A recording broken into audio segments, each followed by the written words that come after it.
Энэ өдрийн мэндийг хүргье. Ингээ орон нутгийн төрөлцсөн модуль сургалтын классрумын ангидаа хэрхэн нэвтрэх вэ талаар та бүхэндээ жижигхэн видео бичлэг хийж оруулж байна. За эхлээд бид бүхэн яах вэ гэвэл ингээд Google-ээрээ нэвтэрсэн байх шаардлагатай. За энэ таны зургийн хажууд ийм 9 цэг харагдаж байгаа. За энэ 9 цэг дээрээ дараад классрумын дээрээ дарна. За классрумын дээрээ дарахаар ямар талбар харагдах вэ гэвэл таны суралцж байгаа ангиуд болон за мөн бас одоо таны нөгөө хичээл зааж байгаа ангиуд мөрдөн ямар ч байсан бүх ангиуд нь энэ дээрээ ингээд ил харагдчихъя.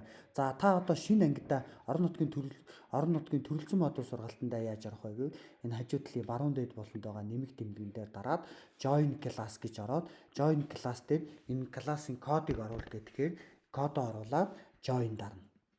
За join дарахаар ийм алдаа гарч ирэх магадлал маш өндөртэй. За энэ алдаа нь ямар алдаа вэ гэвэл та зөвхөн энэ классрумынхаа ангидаа өөрийнхөө мой саягаар нэвтрэн гэдгийг маш сайн анхаарах хэрэгтэй.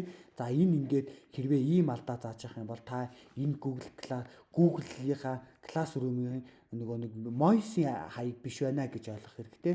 Буцаж мойсынхаа хаягаар ороод саяны үйлдэлийг давтаад хийх юм бол асуудалгүй чөлөөтэй нэвтэрнэ. За анхаарал хандуулсан та бүхэндээ баярлалаа.